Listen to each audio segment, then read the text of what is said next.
Oi, oi! E aí, como vocês estão?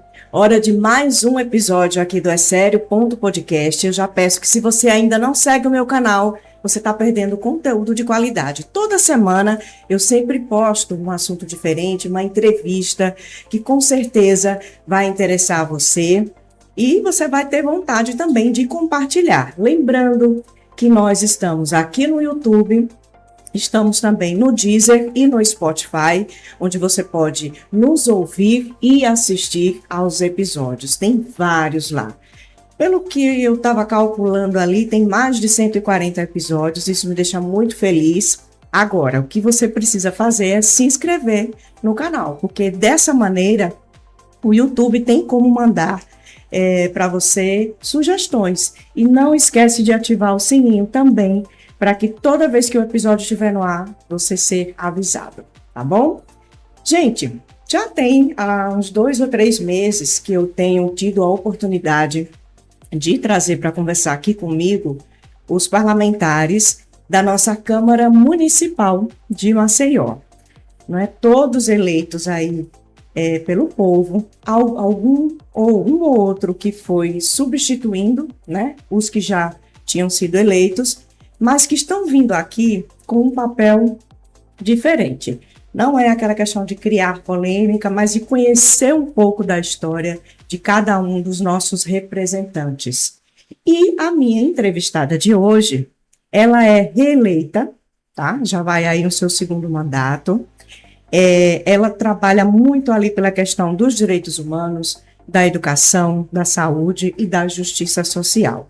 Incríveis, preste atenção, ela assumiu o primeiro mandato dela aos 21 anos e já tem uma história aí junto com a política que nós vamos conhecer um pouquinho mais a fundo a partir de agora. Eu recebo aqui Teca Nelma, como vai?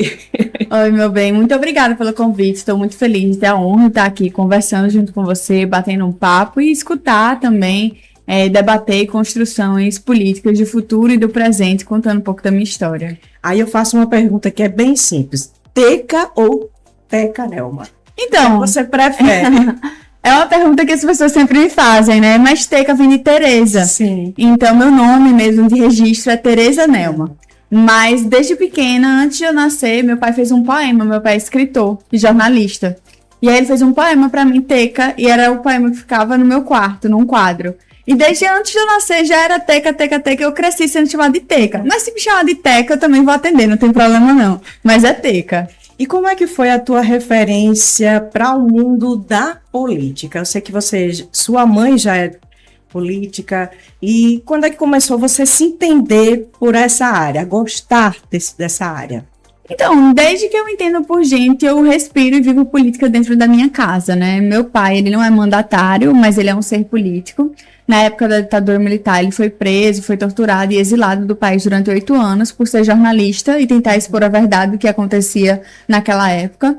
A minha mãe, ela é psicóloga de formação, veio de Arapiraca, vendeu sabão na feira, instalou fumo e já foi vereadora, deputada federal.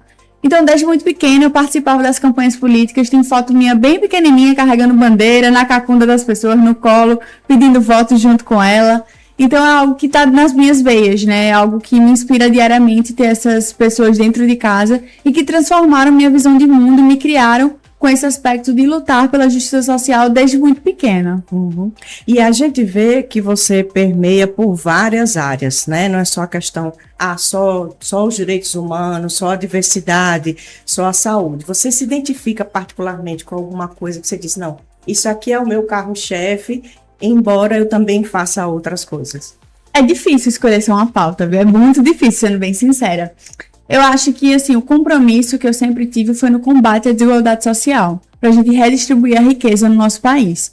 E isso é quase que transversal, ele perpassa em várias esferas. Uhum. Então, assim, a minha mãe, por exemplo, ganhou com a bandeira de pessoas com deficiência, sempre foi a pauta central dela. Eu dou continuidade a esse trabalho de pessoas com deficiência, mas eu amplio um pouco o leque.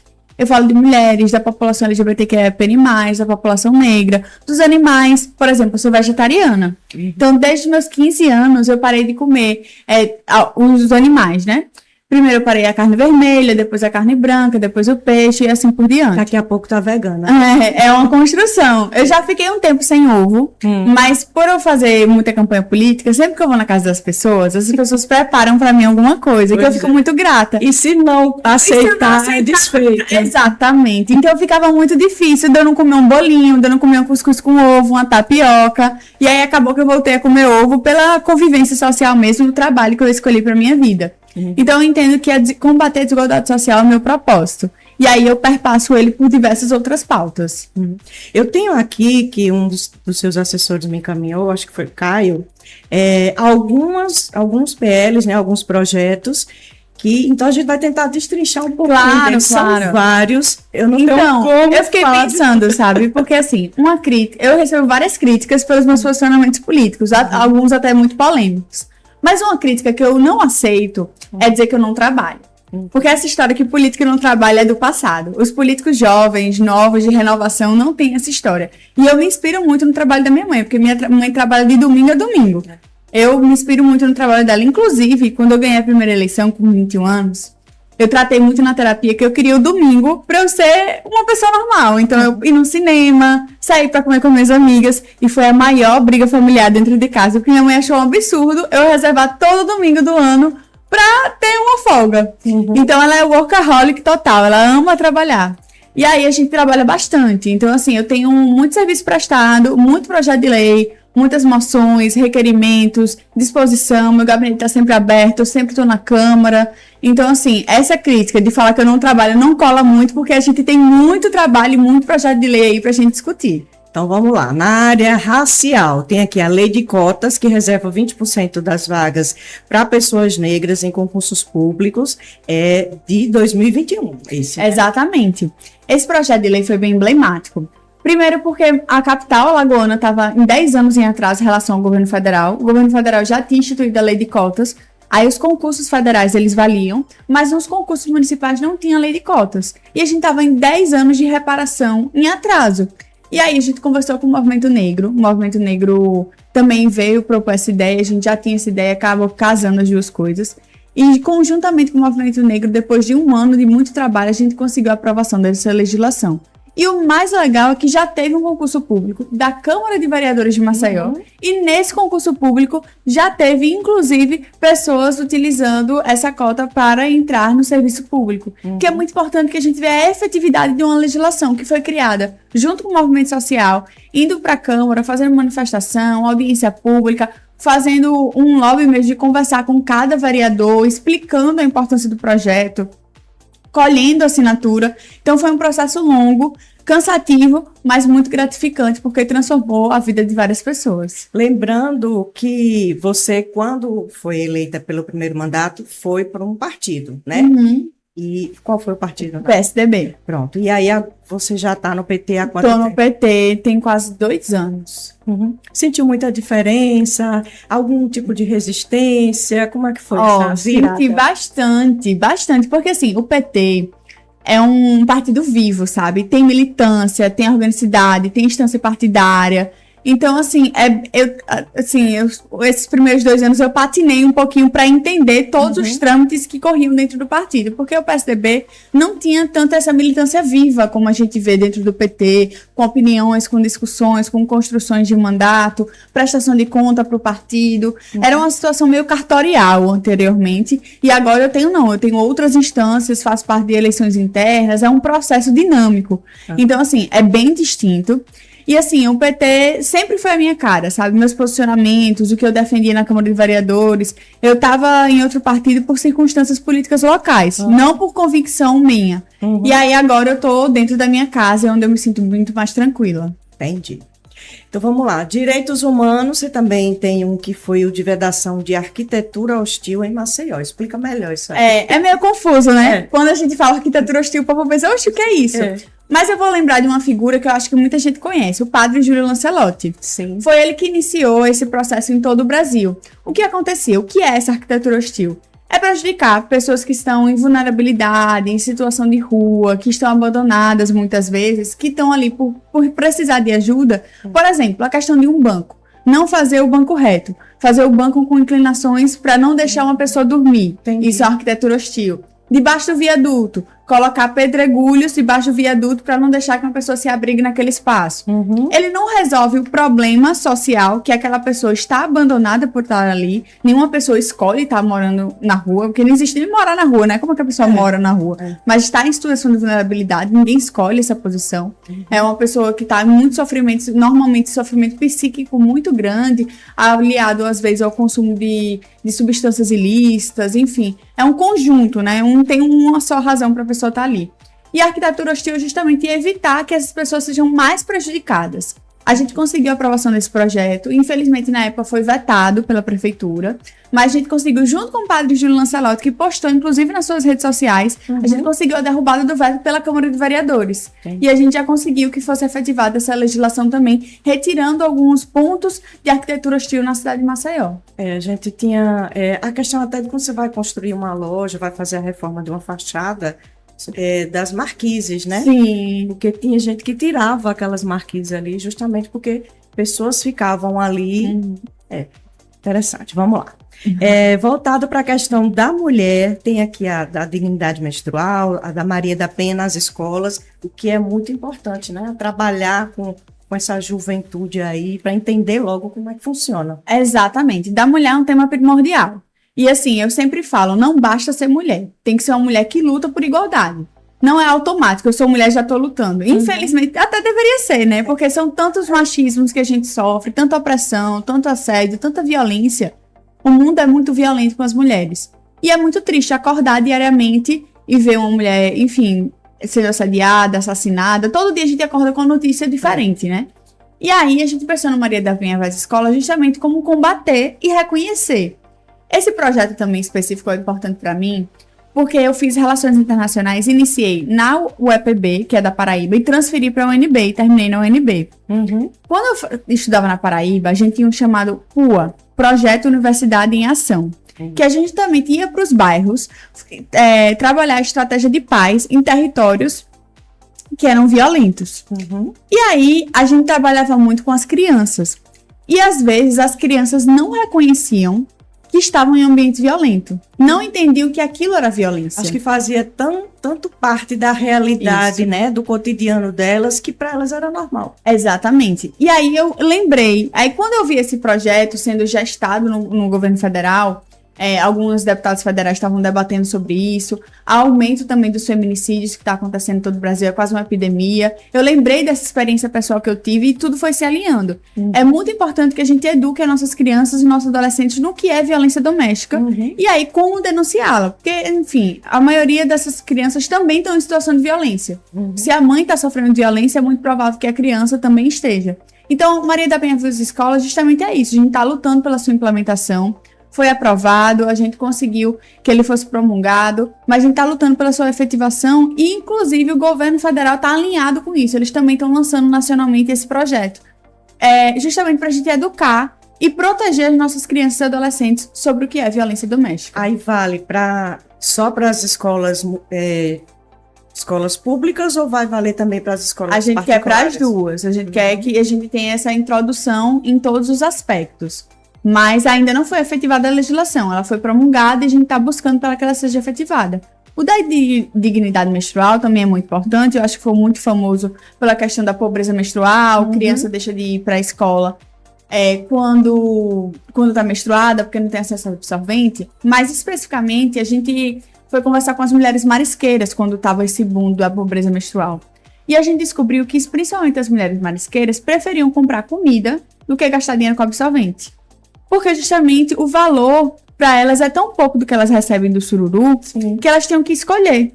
E aí eu pensei, a gente precisa fazer um recorte socioeconômico dessa política pública. Mulheres e crianças, enfim, mulheres e jovens são importantes, porque tem meninas que com 10 anos já estão menstruando, por exemplo, eu sou um exemplo disso, então eu era uma criança menstruando com 10 anos de idade. É porque essa sua geração já veio todo mundo assim. Pois é. Aí tem essa questão, e aí eu pensei nesse recorte socioeconômico. O nosso projeto de lei sobre pobreza menstrual e dignidade menstrual, é justamente para colocar esse recorte socioeconômico e incluir mulheres que são cadastradas no CadÚnico também para ter acesso absorvente. Não apenas que estão nas escolas, mas que estão numa renda empobrecida também. E como é que está esse projeto? Esse projeto foi aprovado, também foi vetado pela Prefeitura. Todos os projetos relativos à pobreza menstrual foram vetados pela Prefeitura. O meu, da Silvânia Barbosa, do óleo veterinário, se eu não me engano, não foi vetado, mas não foi sancionado. A gente conseguiu derrubar o veto também com muita articulação na Câmara de Vereadores. A gente está lutando que ele seja implementado para que seja atendido, além das meninas nas escolas, as mulheres de baixa renda. Entendi. Aí a gente tem aqui alguns, deixa eu ver mais outra, porque tem muita coisa. Tem muito então projeto, muita audiência pública, muito requerimento. Tem uns aqui que foram aprovados, mas não foram promulgados. Isso. Museu em Memória às Vítimas da Braskem. Então, esse é um problema da cidade, que a cidade, assim, foi ferida por uma empresa criminosa. E que essas pessoas já foram atacadas diretamente no seu direito à cidade. Elas foram remanejadas dentro da sua própria cidade. Cerca de 60 mil pessoas foram expulsas. Essa é a palavra que eu do seu lar. usar. A gente teve mais de 23 suicídios, adoecimento mental. Enfim, foi uma questão tão grande. E outra violência que pode acontecer se a gente não cuidar da memória é o esquecimento. Fingir que isso não aconteceu na cidade, passar uma maquiagem, tentar revitalizar bairros que estão em ilhamento socioeconômico. Então a gente fez justamente em Construção com o Movimento a tentativa de autorização da criação desse museu.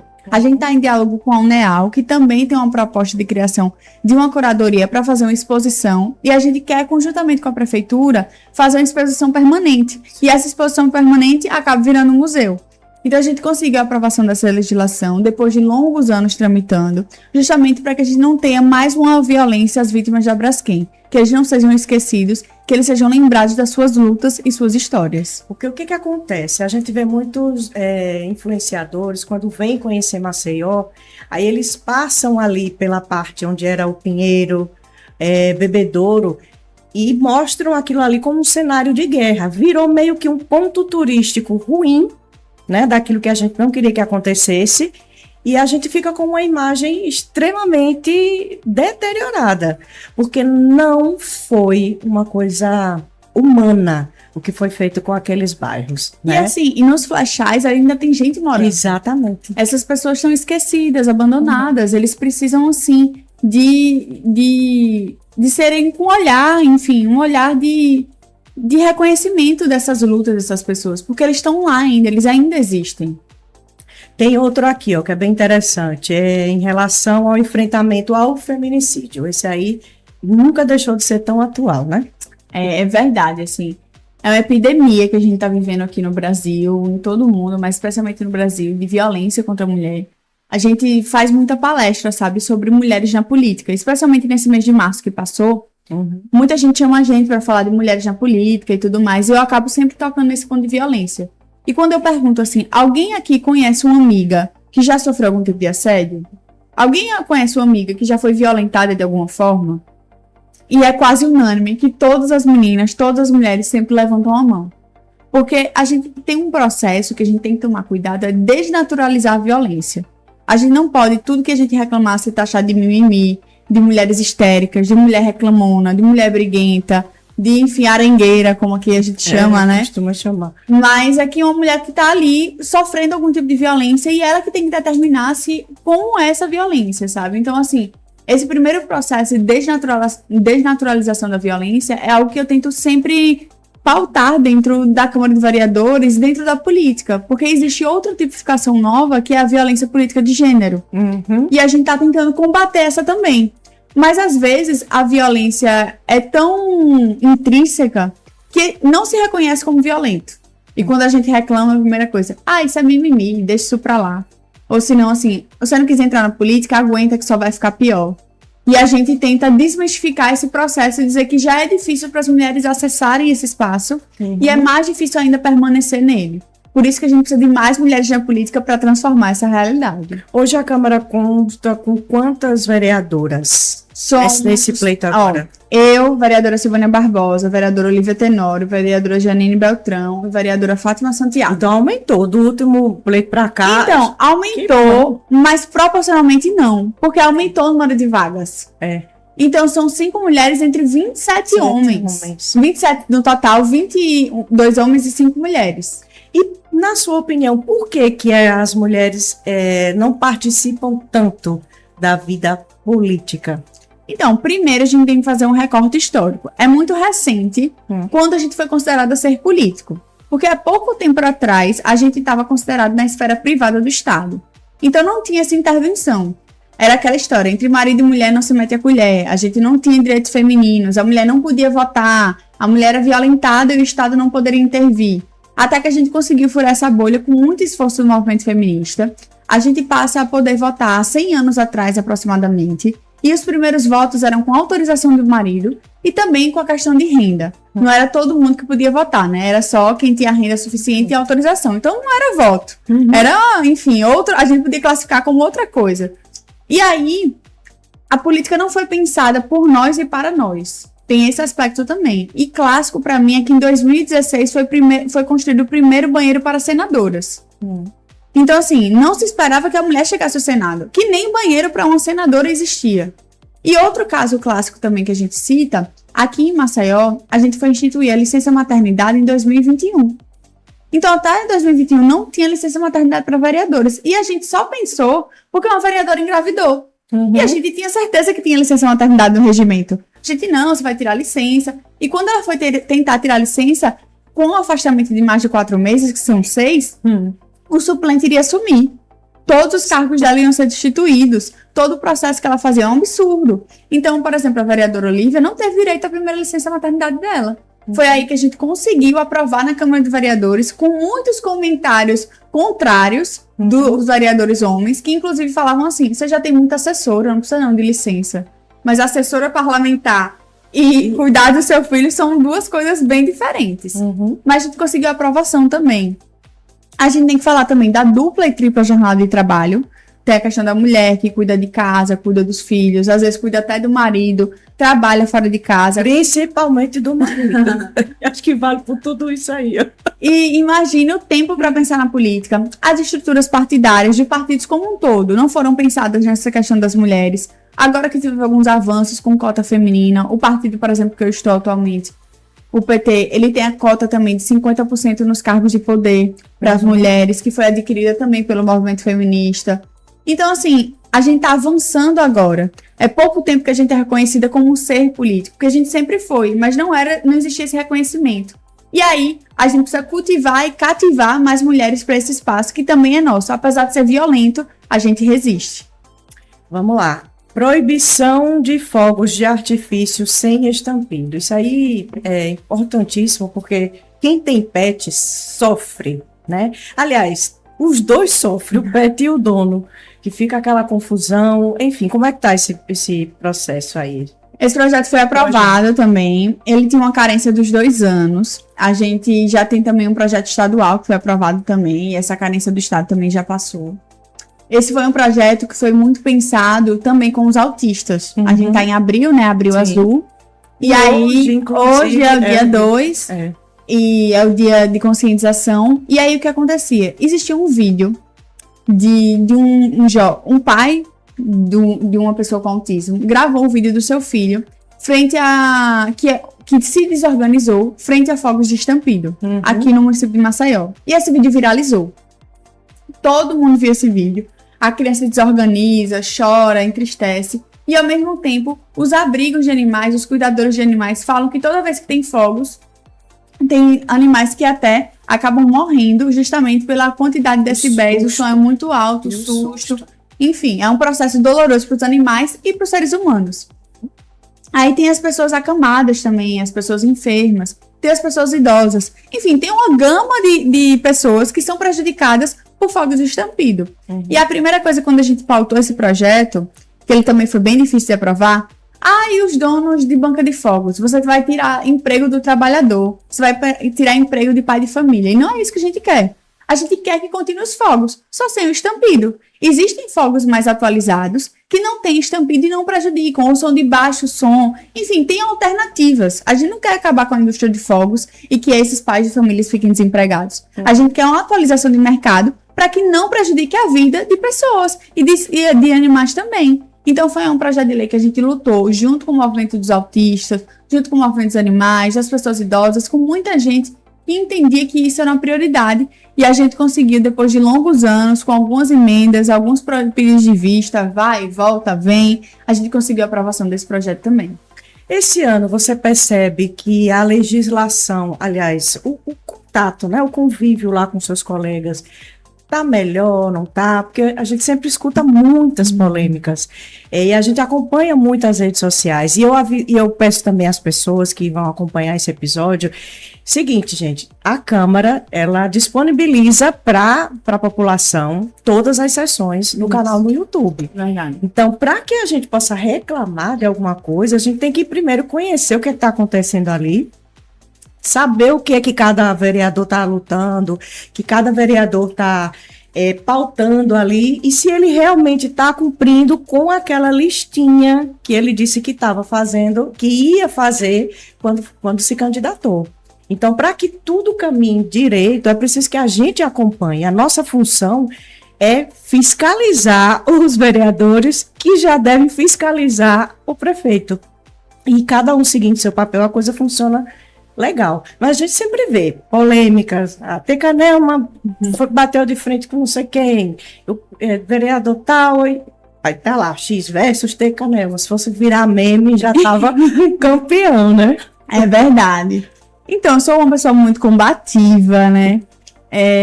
Uma das coisas que meu pai e minha mãe sempre me ensinaram foram essas irreverências, esses questionamentos de não ter medo de ir pra frente. Você é filha única? Então, meu pai tem 81 anos, certo. Eu tenho 27. É uma distância muito grande. E aí, meu pai, antes de conhecer minha mãe, teve 2 filhas com outra mulher, sua ex-esposa. Minha mãe, antes de conhecer meu pai, teve uma filha e juntos tem eu. Aí, só que como a distância de idade é 16 anos da minha irmã, que mais é mais velha, mas mais nova entre as irmãs, são 16 anos de diferença, eu acabei sendo a caçula, mas meio filha delas também, porque elas eram muito outra geração. É outra geração de filha.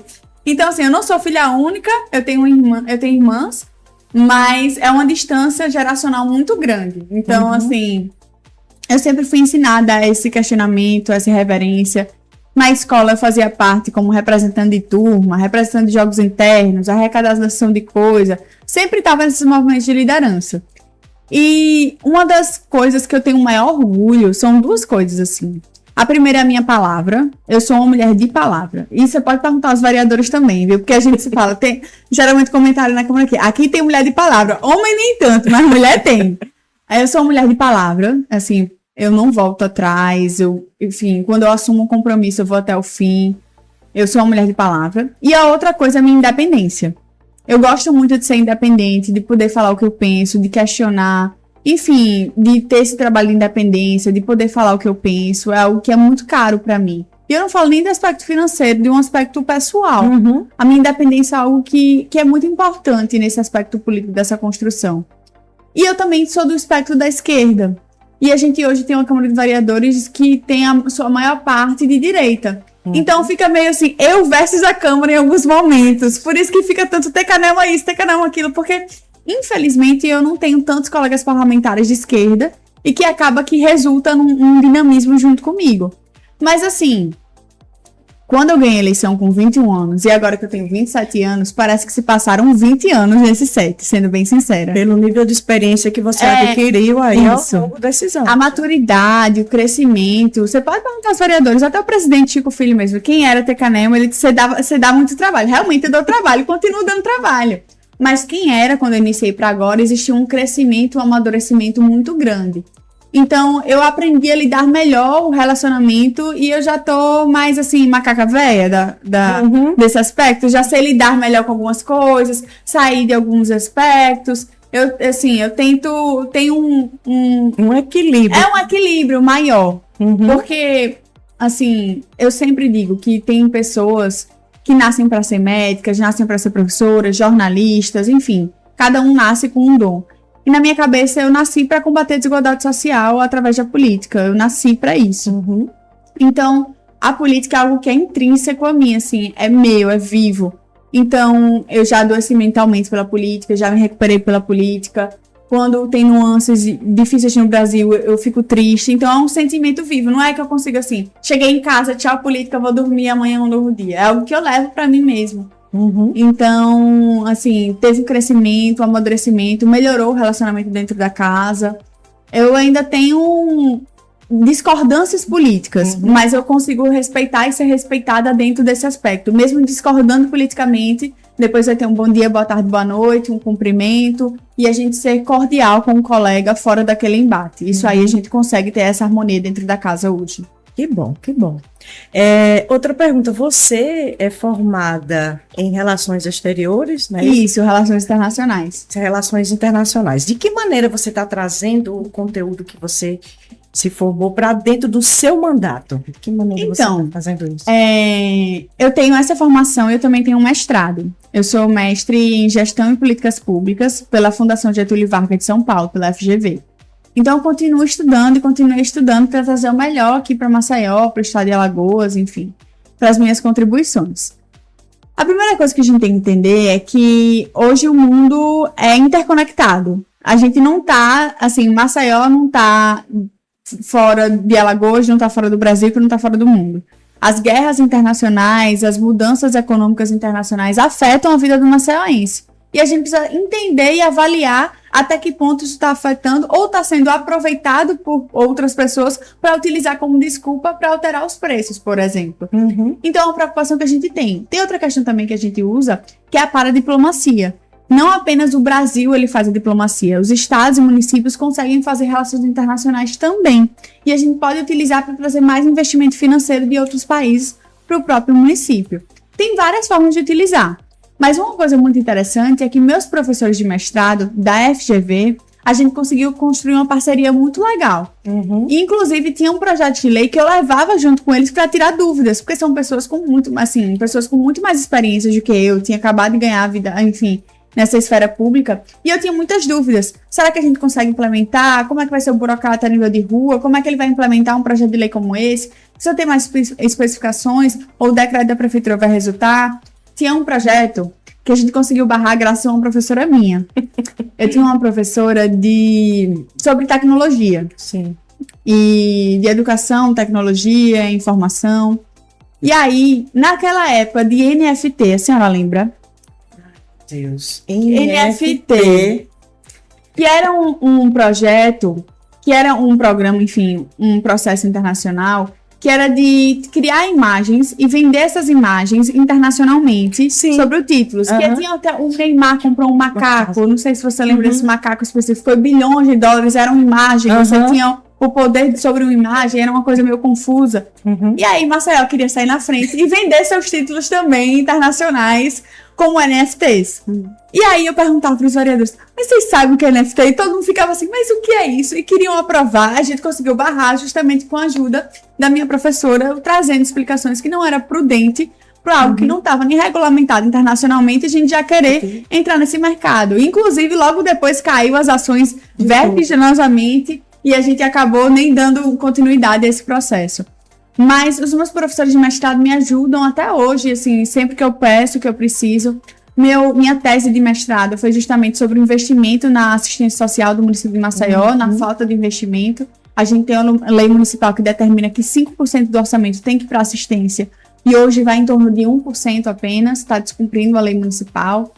E a gente fez uma tese sobre isso, sobre as desigualdades sociais, como a gente ainda depende de programas de renda, de repasse de renda, como Bolsa Família, Vale Gás, BPC e entre outros, e que a gente não tem autonomia enquanto cidade. E uma das causas seria essa baixa de investimento. Então a gente consegue sempre estar se atualizando do que está no Brasil, no mundo, nas políticas públicas, através do estudo. Então eu quero continuar, quero para o meu doutorado, quero continuar fazendo esse aspecto para aliar a vereança, quem sabe, enfim, outros espaços também, à esfera dos estudos também. E a medicina?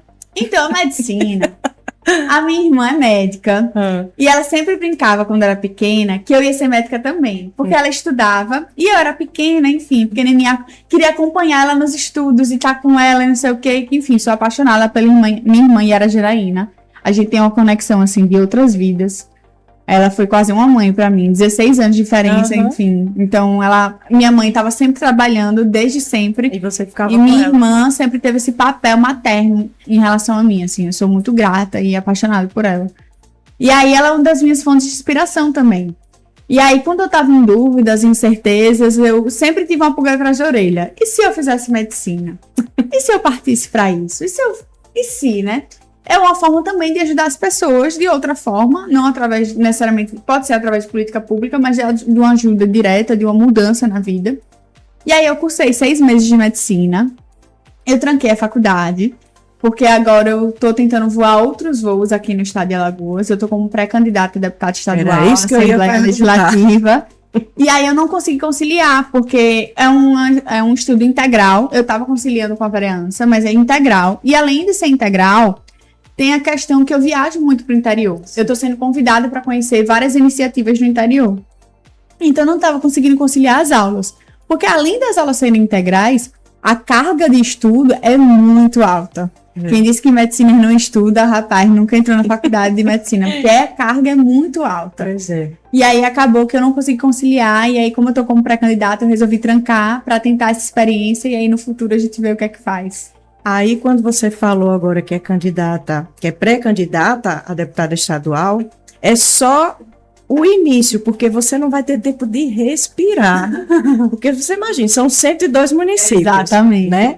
É chão para poder percorrer, além de você tentar convencer aquele morador de tal cidade de que você tem um nome representativo, de que não é parte só de um grupo.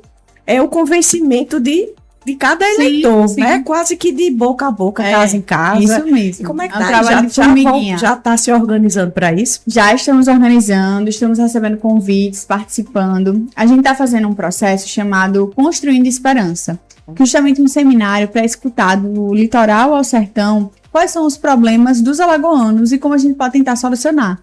Os problemas macros, a gente tem que falar que é um absurdo, que 14% dos estudantes apenas vão para o ensino superior em Alagoas, a média nacional é 22%, que já é baixa frente aos países latino-americanos, mas aqui é 14%. A gente pode falar das concessões que foram aprovadas na Assembleia, da BRK, da Equatorial, que todo dia tem um protesto na cidade de Maceió e na região metropolitana sobre a água, sobre o Serviços acesso. de péssima qualidade. Exatamente, os serviços que são ruins. A gente pode falar de vários aspectos. E a gente precisa, a primeira coisa é escutar a população. Porque eu não quero chegar de cima para baixo e dizer, vou resolver todos os problemas. Eu não posso ser demagoga, eu tenho que ser realista.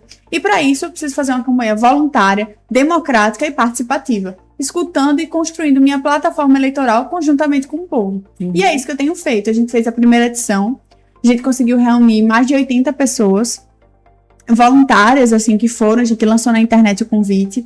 E foi muito legal, porque tinha professor universitário, tinha mobilizador cultural, tinha várias esferas, assim, sabe? E cada um passando um pouco do seu conhecimento pra gente tentar construir algo em conjunto.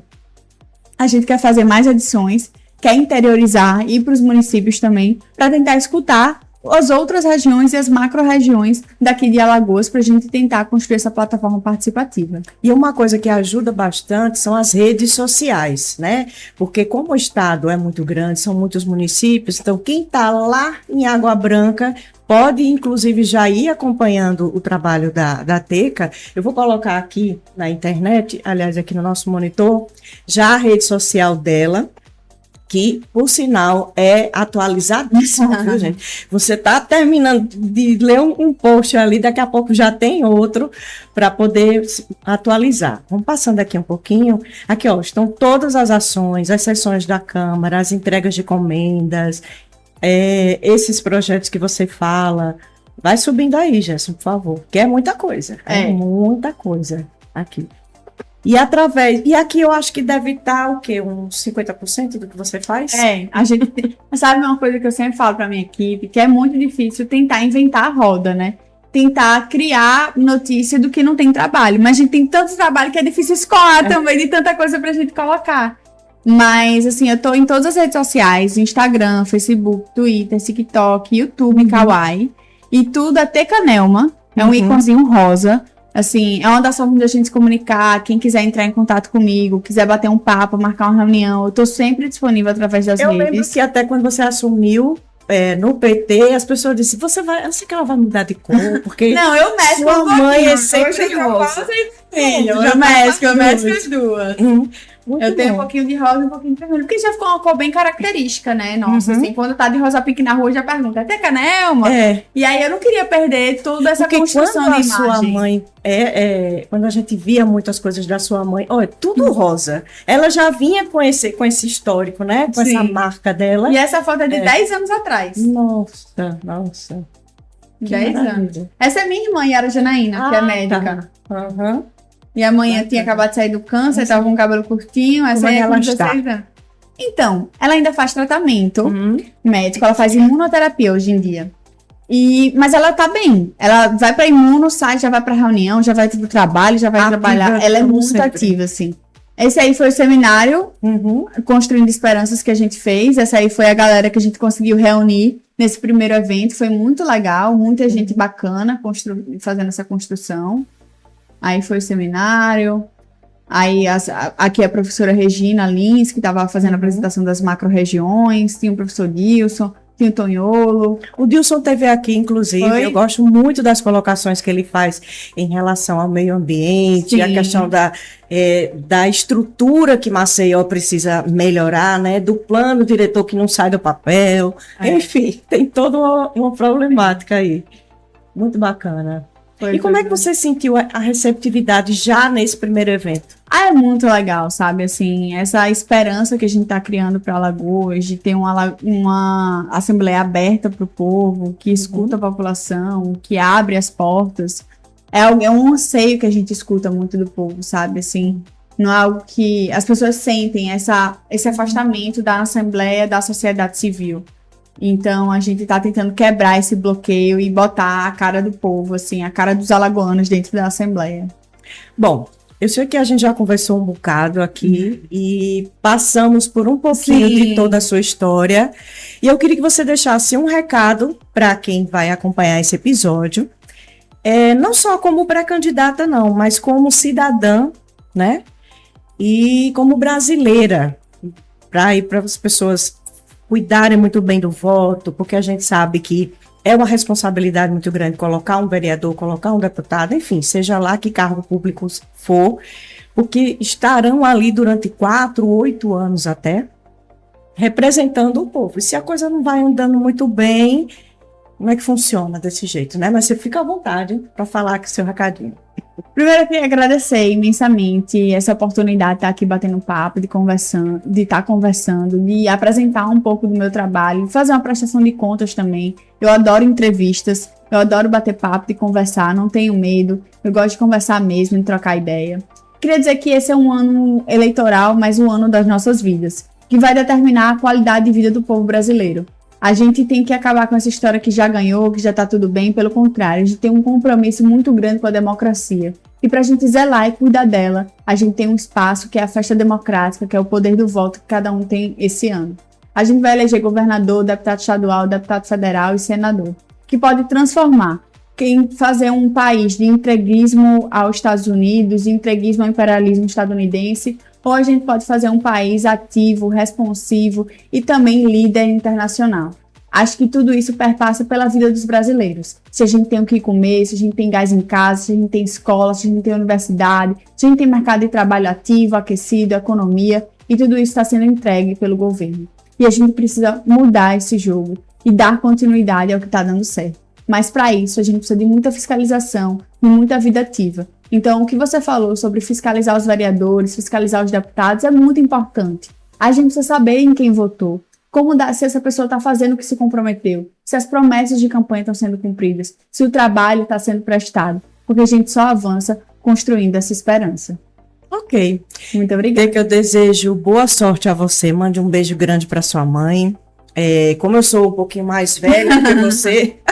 Eu já acompanhei muito mais o trabalho dela do que o seu. Sim. Mas, assim, desejo sorte, que você consiga alcançar os seus objetivos, que a gente, como cidadão, realmente possa contar com você como parlamentar e que você consiga cumprir. Porque, às vezes, no meio ali da coisa, você promete, mas por circunstâncias que talvez não sejam nem suas, pessoais, acaba não se tornando realidade lá na frente, mas que você não desista, né?